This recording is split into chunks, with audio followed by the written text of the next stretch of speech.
এই নিন। আস্তে আস্তে আস্তে।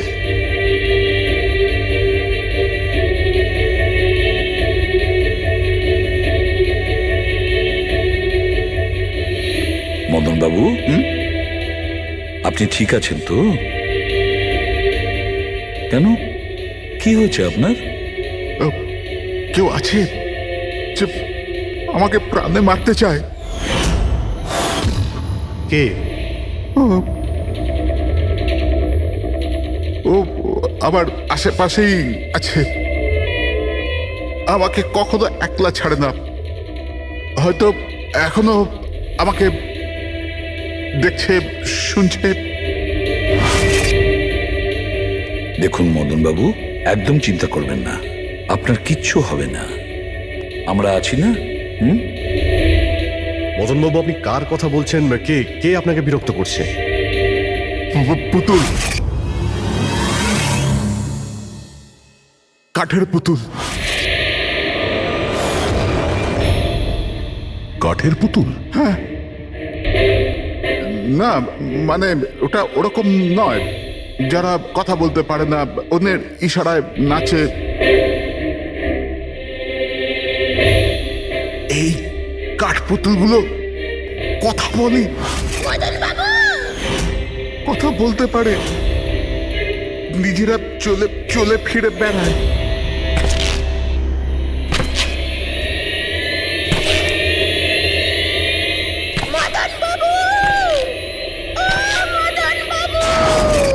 কথা বলা কাঠের পুতুল? হ্যাঁ, আমি জানতাম আপনাদের আমার কথা বিশ্বাস হবে না, কিন্তু কথাটাই এরকম যে কেউই করবে না।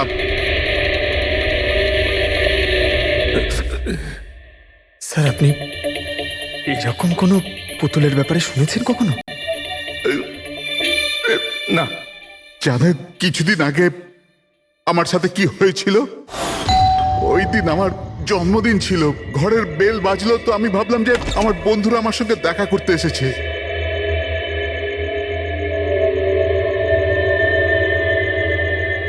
এত রাত্রে কে বেল বাজালো? অদ্ভুত তো।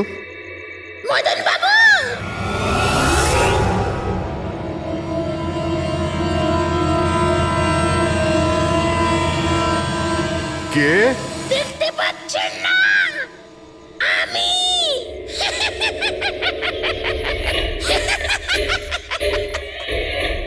আরে আমি, এত অবাক হওয়ার প্রয়োজন নেই।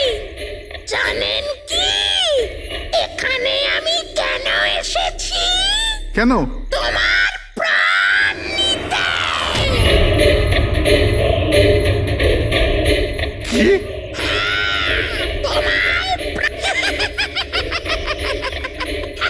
রবি, কবিতা, তাড়াতাড়ি এদিকে আসো। কি হয়েছে দাদা? কে? এ এ পুতুলটা এটা বলছে যে এ আমার প্রাণ নিয়ে নেবে। কি? হ্যাঁ দাদা, এটা একটা নির্জীব পুতুল, হ্যাঁ, ওটাই তো। তো এটা আপনার প্রাণ কি করে নেবে? দাদা, তুমি আমাদের সাথে মজা করছো? হ্যাঁ, না, তোমরা কি বলছো? রবি, আমি এরকম অদ্ভুত মজা কেন করব, তাও আজকের দিনে? আরে আমি নিজে শুনেছি যে ও বলল যে ও মেরে ফেলবে এক আমাকে। মিনিট, আমি দেখছি। কি? আস্তে আস্তে রবি। শান্ত হন।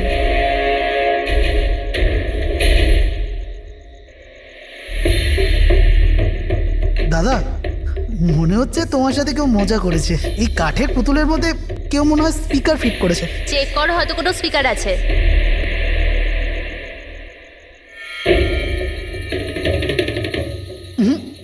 না, এখানে তো কিছু নেই। এখন কোথায় ওই পুতুলটা? কি করে থাকবে? আমি ওই সময় ওকে একদম ভেঙে চুরে জ্বালিয়ে দিচ্ছি, শেষ করে দিয়েছি। হুমকি দিচ্ছিল আমাকে, ওকে আমি কিভাবে এমনি ছেড়ে দিতাম? আপনি কি সত্যিই দেখেছিলেন? হ্যাঁ, আমি মদনবাবু, এটা হতে পারে যে আপনি কোনো স্বপ্ন টপ্ন দেখেছিলেন। না, আমি দেখেছিলাম ও একলা। আমি আর একবার নয়, এরকম আমার সাথে বেশ কিছুদিন পর আমার মনে হয় মদন বাবুকে মারার সব থেকে ভালো উপায় এই যে ওনার বুকে ছুরি ঢুকিয়ে দিয়ে। এতে তো পুরো মেঝে রক্তে খারাপ হয়ে যাবে। সবচেয়ে বেস্ট উপায় হলো মদনবাবুকে বিষ দেওয়া হোক। একটা কাজ করা যাক, কেননা ওনার গলায় টিপে দেওয়া যাক। তো আপনি বলে দিন মদনবাবু, আপনি কিভাবে আপনার মৃত্যু হওয়া পছন্দ করেন? মদন বাবু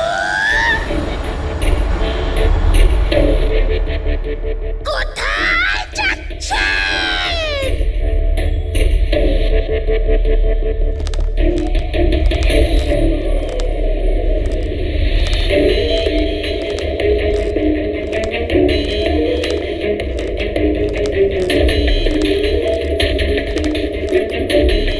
তো বলুন মদন বাবু।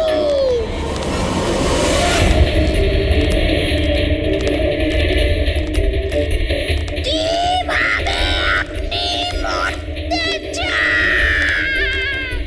বলুন মদন বাবু।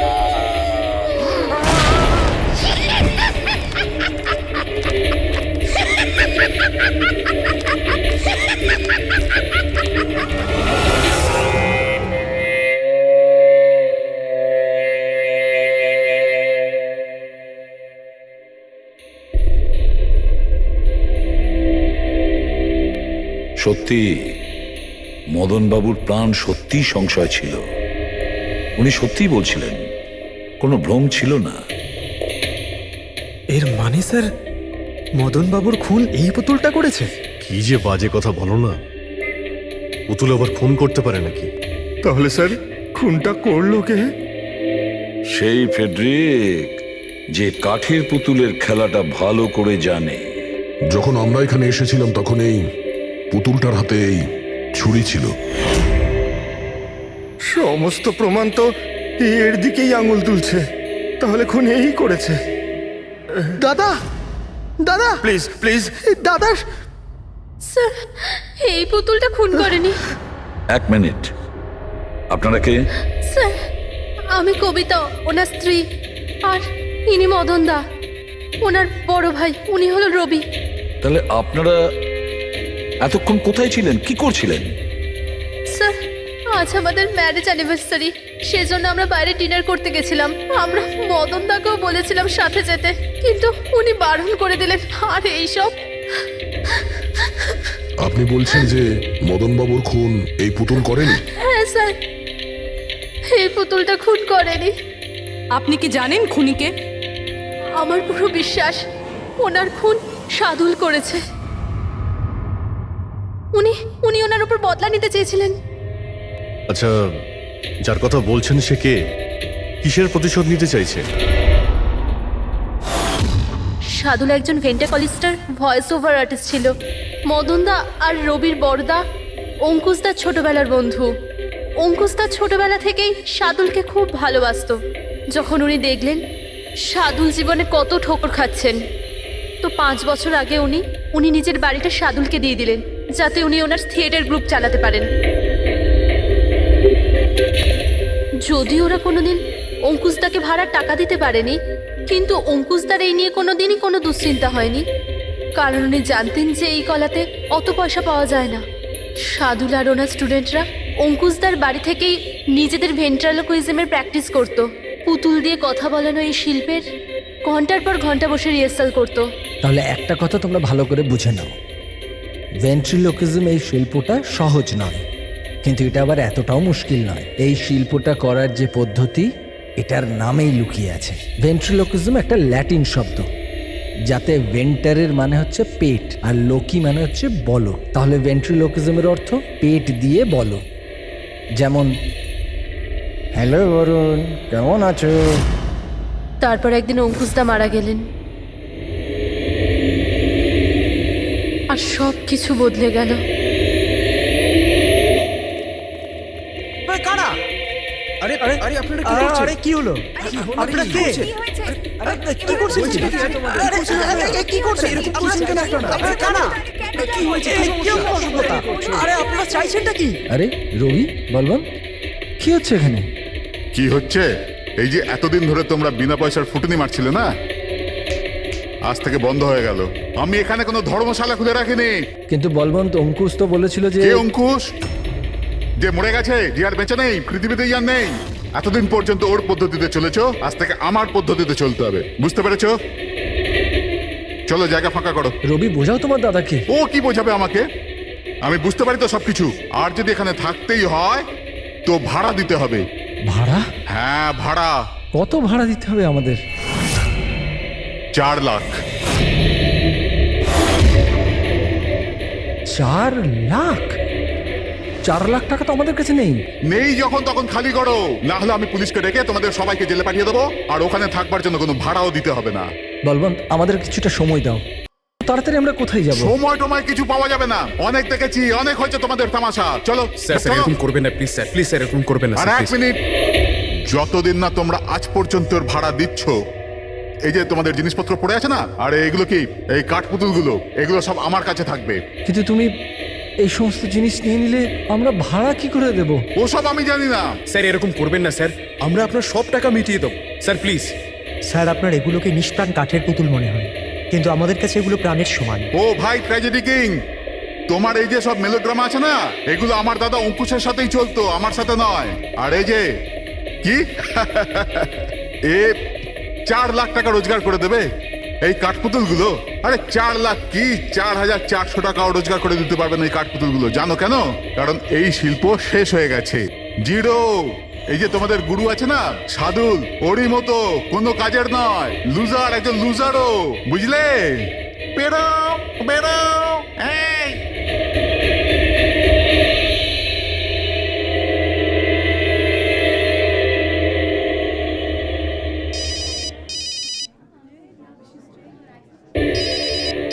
এও না। কে দাদা? আবার কে? সাদুল বারবার আমাকে এভাবে ফোন করে হুমকি দিচ্ছে। আমি দেখছি। হ্যালো। আমি আসছি তোকে মারতে।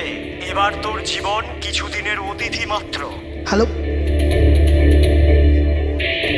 দাদা, আমার মনে হয় আমাদের পুলিশ স্টেশনে যাওয়া উচিত।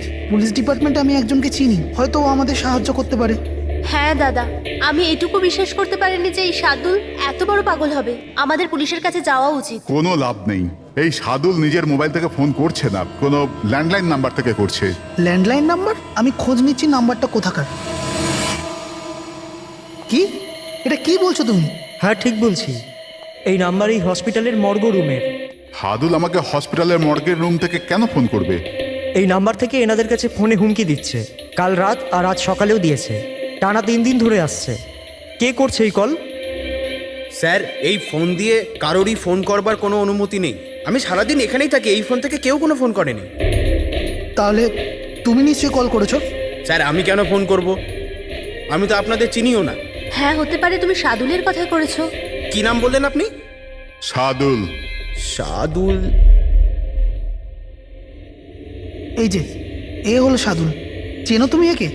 এ আপনাদের কি করে কল করবে? কেন করতে পারবে না কল?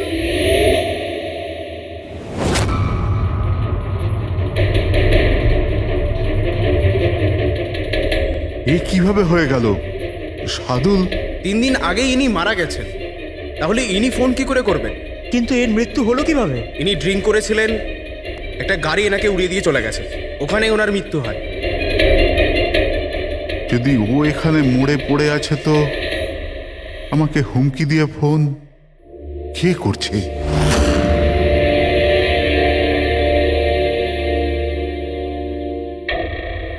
স্যার, হ্যাঁ, পুলিশের রেকর্ড অনুযায়ী তো এই সবকটা কল মর্গের ল্যান্ডলাইন থেকে এসেছিল। কিন্তু মর্গেন ল্যান্ডলাইন তো কেউ ইউজই করে না, তাহলে সব কি করে? পূর্বী ভালো করে চেক করো, দেখো ব্যাপারটা কি। মনে হচ্ছে ব্যাপারটা গোলমেলে। স্যার, হ্যাঁ, উনি কিচ্ছু জানতে পারবেন না। আপনি এরকম কেন বলছেন? কারণ সিআইডি স্যার জীবিত লোকেদের ধরতে পারে, আত্মাদের নয়। আর আমি জানি এটা সাদুলের আত্মাই করেছে। দেখুন, এই আত্মা বলে কিছুই হয় না। আর আপনি একজন এডুকেটেড পার্সন হয়ে এইসব বলছেন? আপনিও তো পড়াশুনো জানা, আপনি বলুন না, একটা লাশ মর্গ থেকে ফোন কি করে করতে পারে? কি করে ওই মদনদার সাথে ওই পুতুলটা কথা বলতে পারে? স্যার, তাদের এটা নর্মাল মনে হচ্ছে। আপনারাও এমন কিছু ফিল করেছেন যেটা মদনবাবু করেছিলেন? হ্যাঁ স্যার। না, বাঁচাও, আমি তোমাদের ছাড়বো না। তোমরা খুব বিরক্ত করছো আমাকে। তোমাদের সবাইকে মেরে ফেলবো আমি, ছাড়বো না। দাদা, সরে যাও। না দাদা কি হলো? এদিকে আসবে না। আরে কিন্তু দাদা, এটা কি করছো তুমি? দাদা কি? কাঠপুতুল আছে এখানে, সরে থাকো। কাঠের পুতুল? আমাকে মারতে এসেছে, আমি বলেছিলাম না। দাদা 1 মিনিট। দাদা, এটা কি করছো তুমি?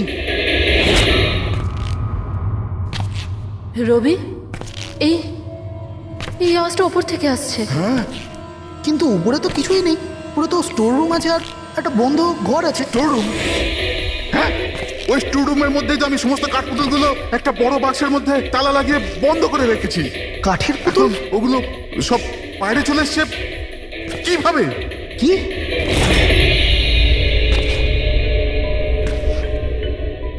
দাদা, তুমি তুমি ভয় পেও না। এসো, উপরে এসো। রবি, কিন্তু চলো। আস্তে আস্তে সামলে।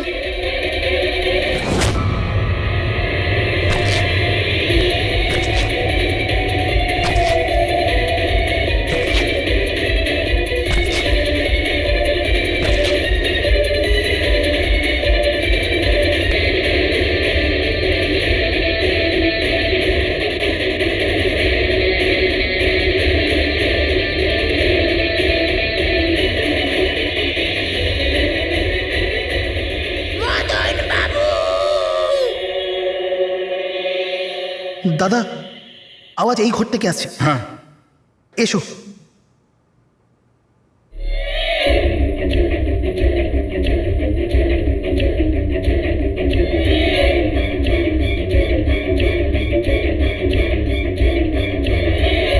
মদন বাবু,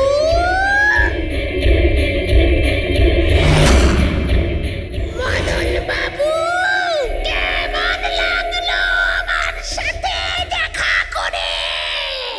ভাবলাম মারবার আগে একবার দেখা তো করে নি। আমি বলেছিলাম না কথা বলে। স্যার, মদন দাদা সব পুতুলগুলোকে বাক্সে বন্দি করে রেখেছিল, কিন্তু কি করে জানি না এই পুতুলগুলো কোথা কোথা থেকে বেরিয়ে আসছিল। আমরা ওই বাক্সটাও দেখতে চাই, ওই রুমটাও যেখানে ওই তোমরা কাঠের পুতুলটা দেখেছিলে, সেটা কোথায়? স্যার, দুটো ঘরই উপরে স্যার। চলো দেখাও। আসুন স্যার।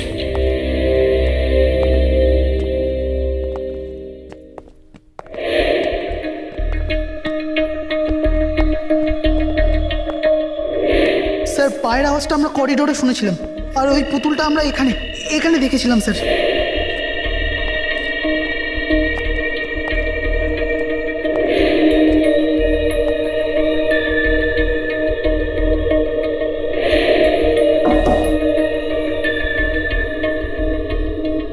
আচ্ছা, এটা বলুন যে এই রুমটা এত ফাঁকা কেন? স্যার, আমি ভেবেছিলাম কি এখানে ট্রেডমিল আর বাইসাইকেল রাখবো, একটু এক্সারসাইজ করব, কিন্তু সময় পাইনি।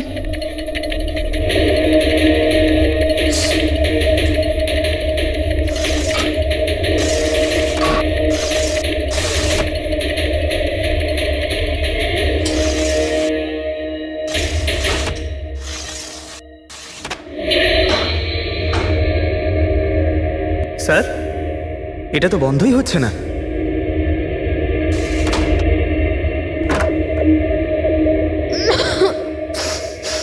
আসুন স্যার।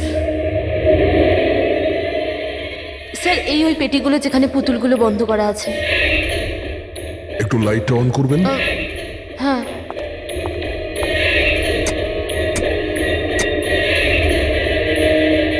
স্যার, এই ঘরটা অনেক দিন ধরে বন্ধ আছে, তো মনে হয় বাল্বটা খারাপ হয়ে গেছে।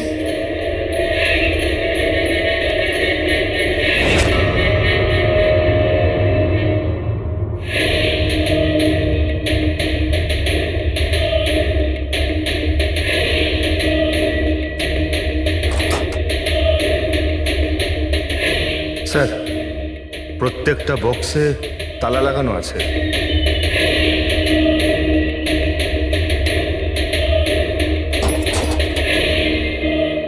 কিন্তু এই তালাটা শক্তপোক্ত নয় যে কেউ একে খুব সহজেই খুলতে পারে।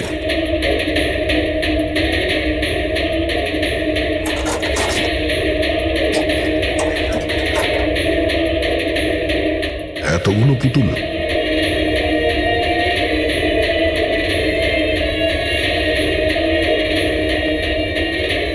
দেখি একটু এতে কোনো মেকানিজম করা নাই তো? স্যার আমি আপনাকে বলছি তো এরা কথা বলে না। স্যার নিশ্চয়ই সাদুলের আত্মা এসে এদের কথা বলায়। ভেতরে কোনো মেকানিজম কিন্তু কোনো স্পিকার তো নেই যার থেকে আওয়াজ আসবে। স্যার উনি কিন্তু ঠিক কথাই বলছেন, না তো কোনো মেকানিজম আছে না কোনো স্পিকার। কিন্তু তাহলে এই পুতুলগুলো কথা বলে কি করে?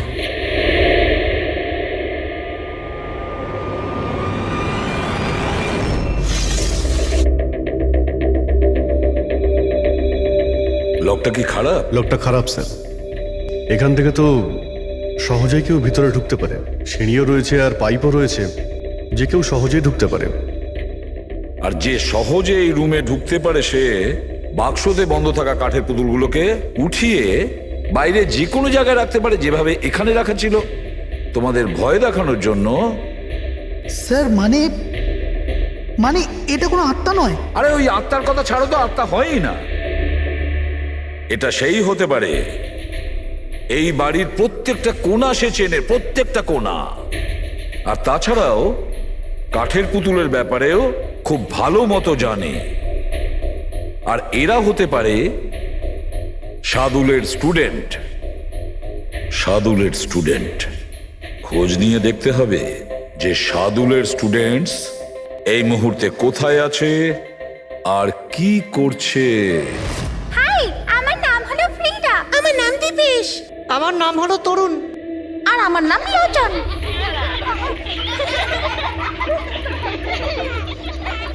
আজ আমি তোমাদের একটা দারুণ গল্প শোনাতে চলেছি। না, সবসময় কেন তুমি শোনাবে গল্প? আরে তুই তো আপত্তি কিসের? হ্যাঁ হ্যাঁ ফ্রিডা, তোমার সবসময় ভালো রোল প্রয়োজন পড়ে। হ্যাঁ দীপেশ, তুমি একদম ঠিক বলেছ। পরিশ্রম আমরা করি আর ফেমাস তুমি হয়ে যাও। তোমার পুতুলও তো সেই কথাই বলছে। স্যার বুঝতে পারছি না স্যার, এটা এই পুতুলগুলো কথা বলছে কি করে? আরে পঙ্কজ, এটা একটা আর্ট, ভয়েস চেঞ্জ করার আর্ট। এটাকে বলে ভেন্ট্রিকুলিজম। একদম কথা তো এরাই বলছে, কিন্তু মনে হয় যেন এই আওয়াজ পুতুলের মুখ থেকে বেরোচ্ছে। কিন্তু স্যার এরা কোথায় কথা বলছে আপনি দেখুন না, এদের তো ঠোঁটটা পর্যন্ত বন্ধ। দেখো আমি বলছি আমি বেস্ট। এটাই তো শিল্প পঙ্কজ, মুখ না খুলে এত পরিষ্কার কথা বলা। আওয়াজ এখানে এই পেট থেকে বেরোয়। ওই আত্মাও এদের মতো শিল্পীরই তৈরি করা। ওই পুতুলগুলো এই আর্টের দ্বারাই মদনবাবুর সঙ্গে কথা বলে, আর ওই নিউজ রিডারও। কিন্তু স্যার এরা তো পুতুলগুলোকে হাত দিয়ে নাড়াচ্ছে স্যার। হ্যাঁ, এরকমই তো হয় পাপেট শুয়ে। কিন্তু মদন বাবু ওই পুতুলটা দেখেছিল স্যার, ওটাতে কেউ হাত দিয়ে নাড়াচ্ছিল না আর না কথা বলছিল এভাবে। হ্যাঁ ঠিক আছে, হতে পারে কোনো মেকানিজম ফিট করেছিল ওই পুতুলে, যেটা কোনো রিমোট কন্ট্রোল দিয়ে অপারেট করা হতো। স্যার কিন্তু রবি বলছিল যে ওর ভেতর কিচ্ছু নেই, কিচ্ছু নেই। সাউন্ড মেকানিজম ছিল না, কিন্তু ওর মাথার ভেতরে কোনো মেকানিজম ছিল যার কারণে ওর মাথা আর মুখটা নড়তো, যেটা হতে পারে রবি দেখেনি। এইরকম পুতুল তৈরি করা শার্দুল বা ওর কোনো স্টুডেন্টেরই কাজ হতে পারে, যে মদনবাবুর বাড়ির কোনা কোনা চেনে। এরা জানতে পারে ওই জালনার ব্যাপারে, যা লকটা ভাঙা ছিল। বাড়িতে ঢুকে প্রত্যেক জায়গায় পুতুল বসানো আর ওদের দিয়ে কথা বলা তো এদের বাঁ হাতের কাজ। কিন্তু স্যার মর্গ থেকে এরা কল কি করে করলো? স্যার হ্যাঁ স্যার স্যার জানতে পেরে গেছি যে মর্গ রুমের ফোনগুলো কিভাবে আসছে। কিভাবে? স্যার এর জন্য স্কুফিং সফটওয়্যার ব্যবহার করা হয়েছে। স্কুফিং সফটওয়্যার? সেটা আবার কি? স্যার এক্ষুনি বলছি।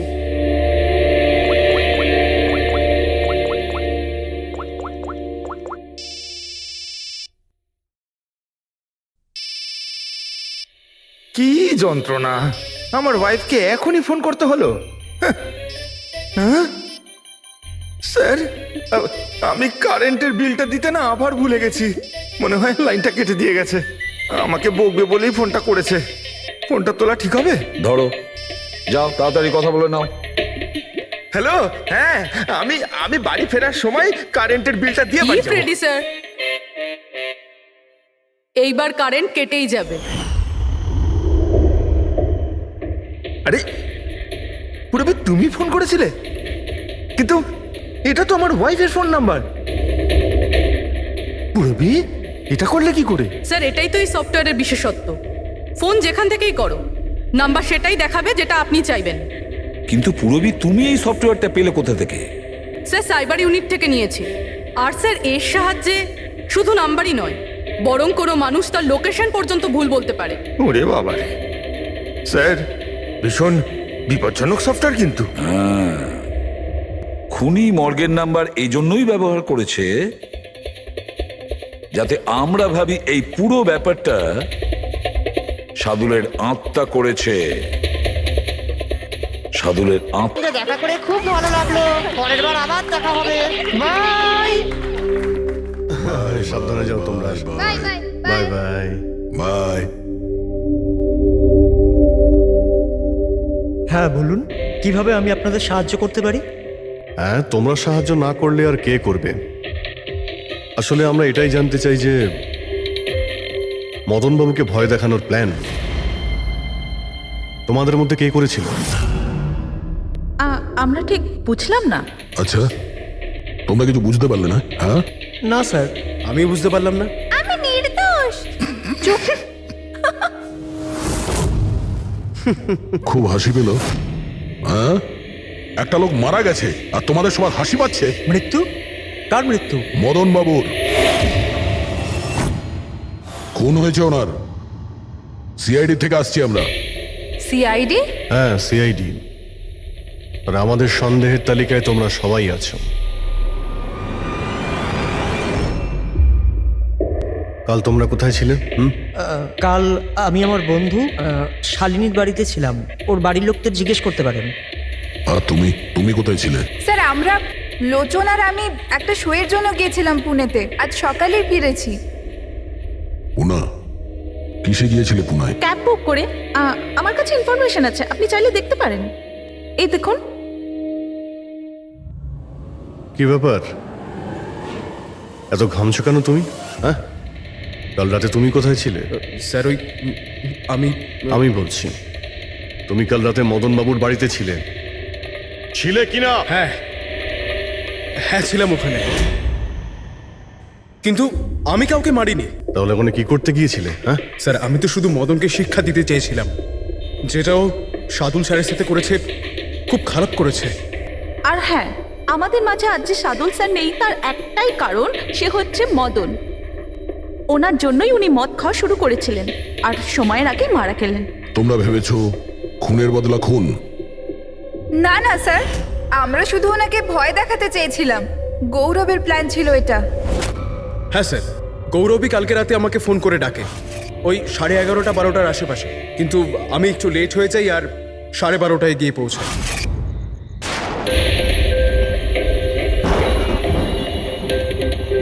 আজ তো এমনিতেই অনেক লেট হয়ে গেছি, মেরেই ফেলবে গৌরব আমাকে। চলে গেছে হয়তো ভিতরে, এবার ওকে ইশারা কি করে করবো?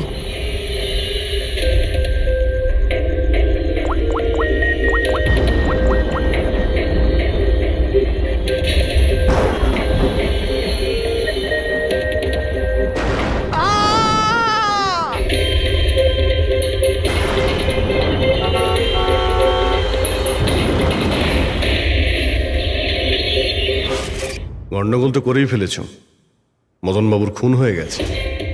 স্যার, আমার এই খুনের সাথে কোনো রকম সম্পর্ক নেই। আর গৌরবের? স্যার, এটা তো গৌরবই বলতে পারবে, তাই না? ঠিক আছে, গৌরবকে ডাকো। কোথায় ও? গৌরব তো এখন গোয়াতে আছে। গোয়া? গোয়াতে কেন? স্যার, এটা জানি না। ওকে কিন্তু বাঁচানোর চেষ্টা করবে না, নাহলে তুমি ফেসে যাবে, বুঝেছো? না স্যার, এরকম ব্যাপার নয়। কালকে রাতে যখন ওকে আমি ফোন করি তখন ওর ফোন বন্ধ ছিল। আজকে সকালে মেসেজ আসে আমার কাছে। মেসেজ দেখাও তো। স্যার, কাল রাত্রে যেটা হয়েছিল সেটা হওয়ার কথা নয়। আমি গোয়া পৌঁছে গেছি কিছুদিন গা ঢাকা দেওয়ার জন্য। কিন্তু এ গোয়াতে কখন পৌঁছলো আর কিভাবে? যখন আমরা ক্রাইম সিনে পৌঁছেছিলাম তখন তো ও ওখানে ছিল না।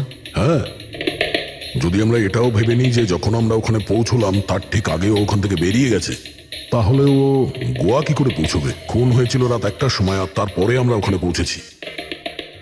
ফ্লাইট নেই গোয়া যাওয়ার জন্য। স্যার হতে পারে ফ্লাইটে না গিয়ে বাসে বা গাড়ি করে গেছে হয়তো। না পঙ্কজ, ড্রাইভ করে গোয়া পৌঁছতে মিনিমাম 12 ঘন্টা লাগে, আর এই মেসেজটা এসছে সকাল 9টার সময়। মানে গোয়া পৌঁছানোর আগেই ও মেসেজ করে দিয়েছে যে ও গোয়া পৌঁছে গেছে। পঙ্কজ, খোঁজ নিয়ে দেখো যে গৌরবের ফোনের লাস্ট লোকেশন কোথায় দেখাচ্ছে। তুমি গৌরবের নাম্বারটা দাও। আচ্ছা ঠিক আছে, থ্যাংক ইউ স্যার। স্যার গৌরবের শেষ লোকেশন ছিল ওই মদনবাবুর বাড়ি, আর কাল রাত 11:30টার সময় ওর মোবাইল বন্ধ হয়েছে। 11:30?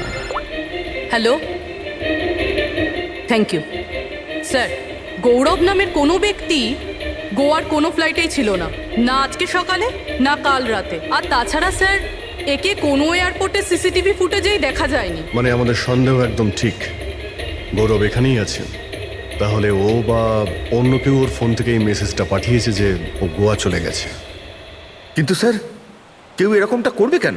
সেটা তো আমি জানি না ফ্রেডি, কিন্তু একটা কথা আমি বুঝতে পারছি না, গৌরব তো চাইলে যে কোনো সময় মদনবাবুকে মারতে পারতো। এসব নাটক করার কি প্রয়োজন ছিল? আর ওরার 4 জন এই কাঠপুতুলের খেলাটাই বা কেন খেলছিল? আর ও যদি মদনবাবুকে মেরেই থাকে তাহলে ওর 4 জন বন্ধুকে কেনই বা বললো না? সন্দেহটা আমার এইখানে। এর একটাই কারণ বস, হতে পারে গৌরবকে তাড়াহুড়োতে মদনবাবুকে মারতে হচ্ছে যখন ও ধরা পড়ে যায়, আর না হলে খুনি গৌরব না অন্য কেউ। স্যার, খুনি যদি অন্য কেউ হবে তাহলে গৌরব কোথায়? হতে পারে খুনি গৌরবকে মেরে গায়েব করে দিয়েছে, আর আমাদের সামনে এমন প্রমাণ ফেলে দিয়েছে যে আমাদের মনে হয় যে ও পালিয়ে বেড়াচ্ছে, গোয়াতে আছে ও। এই লোকটা ভাঙা রয়েছে। এই জানলা দিয়ে গৌরব আর ওর বন্ধুরা ভিতরে আসতো আর মদনবাবুকে ভয় দেখাতো। আর এই গৌরব কাল রাতে এখানে এসেছিল, তারপর থেকেই গায়েব হয়ে গেছে। তাহলে হতে পারে ওর সঙ্গে যা হয়েছে এখানেই হয়েছে। কিন্তু ওর সাথে যদি এখানে কিছু হয়ে থাকে তাহলে কিছু না কিছু তো ট্রেসেস পাওয়া উচিত। তাহলে একবার টেস্ট করে দেখা যাক। রবি, স্যার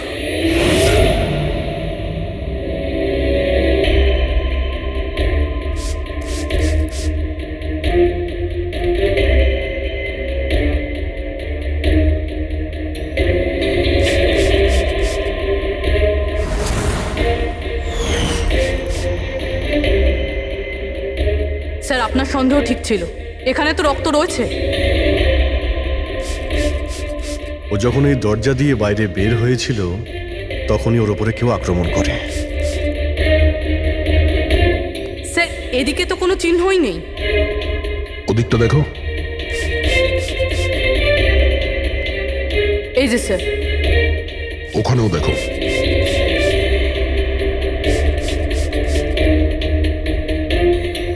ও, তার মানে হামলা করার পর গৌরবকে টেনে হিচড়ে স্টোর রুমের কাছে নিয়ে আসা হয়েছে।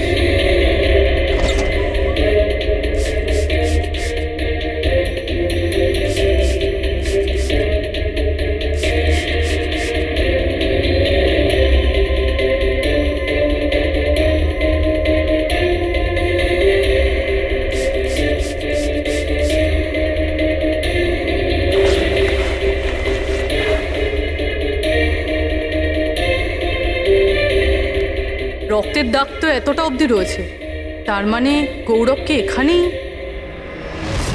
আর আমরা এখানে এলাম কিন্তু আমরা জানতেই পারলাম না। আর তারপরও গায়েব হয়ে যায়। মনে হচ্ছে এখন বডিটাকে কোথাও পুঁতে দিচ্ছে এই বাড়ির লোকেরা।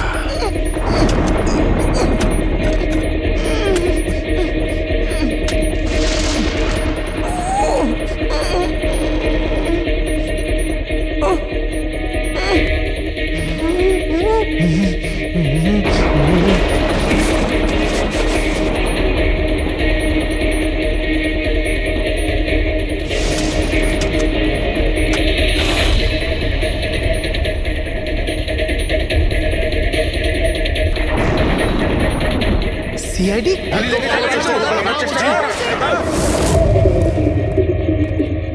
সরে যাও। পিছিয়ে যাও।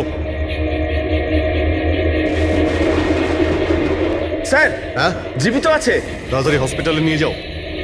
তোমরা কবর দিতে চাইছিল ওকে, হ্যাঁ? কিন্তু আপনি কি করে জানলেন আমরা এখানে? আজকাল মোবাইলের মাধ্যমে আমরা অপরাধীকে ধরে ফেলি।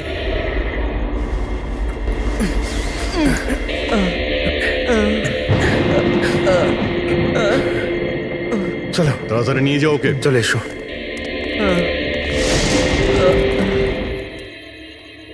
ওই স্বার্থপর আর লোভী মানুষটার মরে যাওয়াই ঠিক ছিল। অঙ্কুশদা মারা যাওয়ার পর মদনদা নিজেই সব প্রপার্টি দখল করতে চেয়েছিল। আমরা কি পেতাম? লবণঙ্গা। আমরা এই প্ল্যানটা তখন বানালাম যখন বাড়িতে ওই কাঠপুতুলের ঘটনাগুলো ঘটছিল। আমরা জানতাম স্যার কোনো আত্মা টাত্মার চক্কর নয়। এই জন্যই আমরা এক রাত জাগলাম যাতে এই পুতুলটার রহস্যের পর্দা খুলতে পারি। আর তারপরে তোমরা গৌরবকে ধরে ফেলো। হ্যাঁ,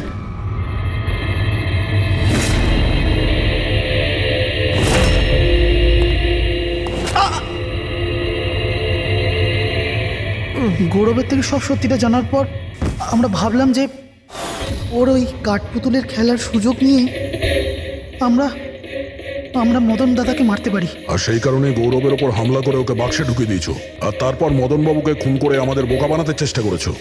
আর এটা দেখাতে চেয়েছিলে যে খুন পুতুল করেছে, হ্যাঁ? আমরা জানতাম যে সিআইডি কখনোই আত্মাদের গল্প আর পুতুলদের খেলার উপর বিশ্বাস করবে না। আর আপনারা সোজা সন্দেহ করবেন সাধুলের স্টুডেন্টদের, বিশেষ করে গৌরবের ওপর। আর আমাদের মিসলিড করার জন্য গোয়ার ওই মেসেজ পাঠিয়ে দিলে। হ্যাঁ, আমরা ভেবেছিলাম যে আপনারা সারা জীবন ধরে গৌরবকে এখানে ওখানে খুঁজতে থাকবেন আর আমরা ওকে মেরে এখানে পুঁতে দেবো। টাকার জন্য তোমরা নিজের দাদাকে মেরে ফেলেছ। কি করবে এই টাকা নিয়ে? আর না এখন এই টাকা তোমাদের জেলে যাওয়ার থেকে বাঁচাতে পারবে, আর না ফাঁসির দড়ি থেকে। নিজেদের কাজ করছিল তখনও এই ইএমএফ ওখানে উপস্থিত ছিল। তাহলে স্যার হতে পারে হসপিটালের কোনো মেশিনের সাথেও গন্ডগোল করা হয়েছে। নিশ্চয়ই দয়া, নিশ্চয়ই। আর এটা ওই করেছে, হসপিটালের ভেতরেরই কেউ। তাহলে এই হলো সেই জায়গা যেখানে মেহেক আর রাজা বসতো। হ্যাঁ স্যার। আর কে কে যাওয়া আসা করতো এখানে? স্যার শুধু স্টাফেদেরই ভেতরে যাওয়ার পারমিশন ছিল, তাও যদি কোনো কাজ থাকতো তাহলে। মানে বাইরের কেউ এখানে ঢুকতেই পারতো না। না স্যার, এমনকি রুগীদেরও এখানে ভেতরে আসার অনুমতি ছিল না। তার মানে তো এটা বোঝা গেল যে স্টাফেদের মধ্যেই কেউ, মানে আপনাদের মধ্যেই কেউ একজন খুনি। এ আপনি কিভাবে বলতে পারেন? এটা আমরা বলছি না, এটা এই ইএমএফ মেশিনটাই আমাদের সবকিছু বলে দিয়েছে। আর এই ইএমএফ মেশিনের হিসাবে এই এসির সাথে কোনো গন্ডগোল করা হয়েছে। তার মানে রাজা আর মেহেককে মারার চেষ্টা করা হয়েছিল, কিন্তু বেচারা রাজা মারা গেছে। এসির সাথে গন্ডগোল? কি বলছেন আপনি? আমি তো কিছু বুঝতেই পারছি না। এই কথাটা এই রুমে থাকা শুধুমাত্র সেই বুঝতে পারবে যে নিজেই খুনি। আর ও আজ এখানে প্রোটেক্টিভ গিয়ার পরে এসছে, যাতে ইলেকট্রোম্যাগনেটিক ফ্রিকোয়েন্সিতে তার কোনো ক্ষতি না হয়, তাই তো? কি কেসে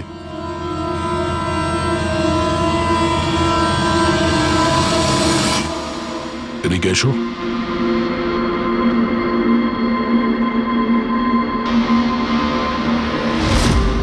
ফ্যাশন সেন্স তো তোমার খুব ভালো, শেখর। জামা কাপড়ের ভেতরে এই সুরক্ষা কবচ। দেখো, তোমার সমস্ত প্ল্যান আমরা জেনে ফেলেছি, তোমার ব্যাপারে সমস্ত খোঁজ খবর নিয়েছি। তুমি এখানকার এমন একজন টেকনিশিয়ান যে এসির সঙ্গে কোনো গন্ডগোল করতে পারে। এখন তাড়াতাড়ি বলো, কেন করেছো তুমি এসব? আমি করেছি এসব। আর কি ভুল করেছি আমি যদি মেহেক, বিনীতা, রাজার ওপর অভিযোগ লাগিয়েছি তো? এদের জন্যে 12টা পেশেন্টের মৃত্যু হয়েছে, যেটা আমি দেখতে পারিনি। তারপর আমি ভাবলাম যে এদের এরকমই মৃত্যু দেওয়ার প্রয়োজন আছে, যেভাবে 12টা পেশেন্ট মারা গেছে। সেই জন্য আমি ইএমএফ আর কার্বন কম্পাউন্ডের বিষ ব্যবহার করেছি ওদের মারার জন্যে, যাতে এদেরকে এমন মৃত্যু দিতে পারি, মৃত্যু নয়, একটা ভয়ঙ্কর মৃত্যু। আর এটাই আমার ন্যায় বিচার। শাস্তি দেওয়ার অধিকার শুধুমাত্র আইনের আছে, অন্য কারো নয়, বুঝেছো? তুমি জানতে যে এই কেমিক্যাল ব্যবহার করলে ওদের হ্যালুসিনেশন হবে। ওই মারা যাওয়া রোগীগুলো ওরা সামনে দেখতে পাবে, যার জন্য ও পাগল হয়ে যাবে, তাই তো? কিন্তু আমি আমার লক্ষ্য পূরণ করতে পেরেছি। যেরকম মৃত্যু আমি চেয়েছিলাম দিতে, সেরকমই মৃত্যু বিনীতার রাজাকে আমি দিয়েছি। কিন্তু দুঃখের ব্যাপার, মেহেককে আপনারা শেষ মুহূর্তে বাঁচিয়ে নিলেন। সফল তো তুমি তখন হতে যদি তুমি কোনো অপরাধ না করে ওদেরকে শাস্তি দিতে। তোমার আর ওদের মধ্যে কি পার্থক্য রইল? এখন তুমিও একজন খুনি, তবে তুমি কি শাস্তি পাবে সেটা এখন আদালত ঠিক করবে।